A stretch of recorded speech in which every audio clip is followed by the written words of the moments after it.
নমস্কার আমার প্রিয় ছাত্রছাত্রীরা, শুরু করছি এই সপ্তাহের গুরুত্বপূর্ণ কারেন্ট অ্যাফেয়ার্স।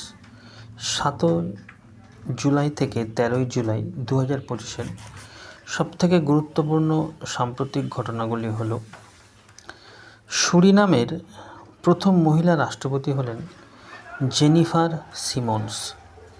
সুরিনাম আগের সপ্তাহের কারেন্ট অ্যাফেয়ার্সে ছিল, যাকে হু ম্যালেরিয়া মুক্ত হিসাবে ঘোষণা করেছিল। সেই সুরিনামের প্রথম মহিলা রাষ্ট্রপতি হলেন জেনিফার সিমন্স।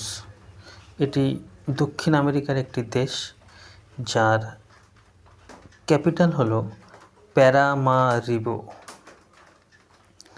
17তম ব্রিক্স শিখর সম্মেলন কোথায় আয়োজিত হচ্ছে? ব্রাজিলের রাজধানী রিও ডিও জেনেরিওতে। ব্রিক্সের বর্তমান সদস্য সংখ্যা কত? 11 জন। তোমাদের কাছে প্রশ্ন, ব্রিক্স শব্দের অর্থ কী? এনডিবি, যার পুরো নাম নিউ ডেভেলপমেন্ট ব্যাংক, এটি ব্রিক্সের ব্যাংক। ব্রিক্সের দেশেদের জন্য এই ব্যাংক। এই ব্যাংকের নতুন সদস্য হলো কলম্বিয়া আর উজবেকিস্তান। এর হেডকোয়ার্টার কোথায়? চীনের সাংহাই। বিশ্ব ব্যাংক সমান ইকোনমি র্যাঙ্ক, অর্থাৎ ধনী আর গরিবের মধ্যে গ্যাপ কোন দেশে কতটা কম, সেই অনুযায়ী র্যাঙ্কে ভারতের স্থান 4 নম্বর, 1 নম্বর স্লোভাকিয়া। এই রিপোর্ট পেশ করেছে বিশ্ব ব্যাংক। কলাদান প্রজেক্ট, যা ভারত আর মায়ানমারের মধ্যে সম্প্রতি এই প্রজেক্টটি হচ্ছে, দুই দেশের বিনিয়োগ ব্যবস্থাকে আরও সুদৃঢ় করার জন্য এই প্রজেক্ট। ন্যাশনাল বায়ো ব্যাংক, ভারতের প্রথম ন্যাশনাল বায়ো ব্যাংক কোথায় স্থাপিত হলো? ভারতের রাজধানী নিউ দিল্লিতে। এখানে বিভিন্ন মানুষের জেনেটিক এবং তাদের হেলথ রেকর্ড সংরক্ষণ করা হবে, পরবর্তীকালে নতুন নতুন দুরারোগ্য রোগের চিকিৎসার ক্ষেত্রে যাতে সুবিধা পাওয়া যায়। দানাস সাইক্লোন সম্প্রতি কোথায় আছড়ে পড়ল? তাইওয়ান ও ফিলিপিন্স। সিন নদী, যা ফ্রান্সের প্যারিসে অবস্থিত, যা প্রায় 777 কিলোমিটার লম্বা, এই নদীটি 100 বছর পর আবার সাঁতারের জন্য খুলে দেয়া হলো। 100 বছর পর। আইসিসি, যার পুরো নাম ইন্টারন্যাশনাল ক্রিকেট কাউন্সিল, এর প্রথম ভারতীয় সিইও হলেন সঞ্জয় গুপ্ত। বিশ্ব জনসংখ্যা দিবস, বিশ্বে যে হারে জনসংখ্যা বাড়ছে তার সচেতনতা করার জন্য এই বিশ্ব জনসংখ্যা দিবস কবে পালন করা হয়? 11 জুলাই। এটি কে শুরু করেছিল? UNDP, united nation development programme. কবে? 1989-এ শুরু করেছিল। ফিফা র্যাঙ্ক, অর্থাৎ সমস্ত ফুটবল খেলা দেশেদের র্যাঙ্কে ভারতের র্যাঙ্ক 133। 1 নম্বর আর্জেন্টিনা, 2 নম্বর স্পেন। ভারতের যে ফুটবলে কতটা দুরবস্থা তা এই র্যাঙ্ক দেখে বোঝা যায়। ভারতের প্রথম QR based digital house address system কোন শহর চালু করলো? ইন্দোর, মধ্যপ্রদেশের ইন্দোর, যেটা ভারতবর্ষের সবথেকে স্বচ্ছতম শহর হিসাবে পরিচিত। QR based digital house address সিস্টেমটা কি? ধরা যাক কোনো বাড়ির সামনে তার নেম প্লেটে এই কিউআর কোডটা থাকবে, যেটাতে সার্চ করলেই সমস্ত অ্যাড্রেস এবং গুগল ম্যাপে তার যে কোথায় উপস্থিতি সেটা দেখা যাবে। ধীরে ধীরে সারা দেশে ছড়িয়ে যাবে বিষয়টা।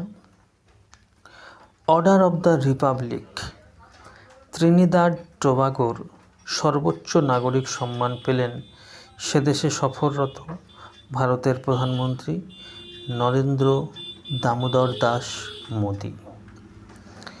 ফিডে মহিলা ওয়ার্ল্ড কাপ 2025 কোথায় আয়োজিত হচ্ছে? বাটুমি, জর্জিয়া। এটি দাবা খেলার একটি প্রতিযোগিতা। ভারতের হয়ে প্রায় 9 জন মহিলা অংশগ্রহণ করেছে। এশিয়ান প্যারা তীরন্দাজি চ্যাম্পিয়নশিপ এর মেডেল তালিকায় প্রথম হয়েছে চীন 17টি মেডেলের সাথে, আর দ্বিতীয় হয়েছে ভারত 9টি মেডেলের সাথে। যা মাতা নৌ সেনাভ্যাস সম্প্রতি কাদের মধ্যে আয়োজিত হচ্ছে? জাপান ও ভারত। 2025 এশিয়াটিক জিমন্যাস্টিক ওয়ার্ল্ড চ্যাম্পিয়নশিপে কোথায় আয়োজিত হচ্ছে? ইন্দোনেশিয়া। 11তম ইন্ডিয়া মক্কা শিখর সম্মেলন কোথায় আয়োজিত হলো? দিল্লি। এখানে মক্কা মেজ, মক্কার ইংরেজি হচ্ছে মেজ। ইউরোজোনের 21তম সদস্য হলো বুলগেরিয়া। ইউরোজোন বলতে যে সমস্ত দেশের কারেন্সি ইউরো, তাদেরকে নিয়েই তৈরি এই ইউরোজোন, যার 21তম সদস্য হলো বুলগেরিয়া।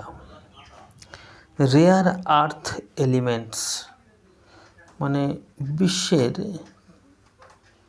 অর্থাৎ পৃথিবীর সবথেকে কোন দেশে খনিজ সম্পদ এবং দুর্লভ পৃথিবী তত্ত্ব অবস্থিত, তার নিরিখে চীনে সবথেকে বেশি 49%, দ্বিতীয় ব্রাজিল 23%, আর তৃতীয় ইন্ডিয়া 8%। এনভিডিয়া এটি একটি আমেরিকান কোম্পানি যা প্রায় $4 ট্রিলিয়ন সম্পত্তি স্পর্শ করল। বিশ্বের মধ্যে প্রথম কোম্পানি হিসাবে সে এই রেকর্ডটি করল। এতদিন পর্যন্ত ম্যালেরিয়া যে ভ্যাকসিন দেওয়া হতো তা শুরুই হতো 4 বছর বয়স্ক শিশু থেকে। এই প্রথম নবজাতকদের জন্যেও ম্যালেরিয়া ভ্যাকসিন আবিষ্কার করল সুইজারল্যান্ড। কি নাম তার? কোয়ারটেম বেবি। কারনাক ব্রিজ যা মহারাষ্ট্রে অবস্থিত, যার নতুন নামকরণ হলো সিন্দুর ব্রিজ। সম্প্রতি ভারত পাকিস্তানে যে অপারেশনটা চালিয়েছিল, যার নাম অপারেশন সিন্দুর, তার স্মৃতি রক্ষার্থেই হয়তো এই কারনাক ব্রিজের নতুন নাম সিন্দুর ব্রিজ। পাণ্ডুলিপি গ্লোবাল কনফারেন্স কোথায় আয়োজিত হচ্ছে? নিউ দিল্লি। পাণ্ডুলিপি মানে ম্যানুস্ক্রিপ্ট, অর্থাৎ কবিরা বা উপন্যাসকাররা বা কোনো গল্প প্রথম যে বই বা খাতায় লেখা হয় কলম দিয়ে, সেটাকেই বলা হয় পাণ্ডুলিপি বা ম্যানুস্ক্রিপ্ট। তো এই পাণ্ডুলিপি সংরক্ষণের জন্যই এই কনফারেন্সের আয়োজন কোথায়? নিউ দিল্লি। গজ মিত্র একটি প্রকল্প কোথায় চালু হলো?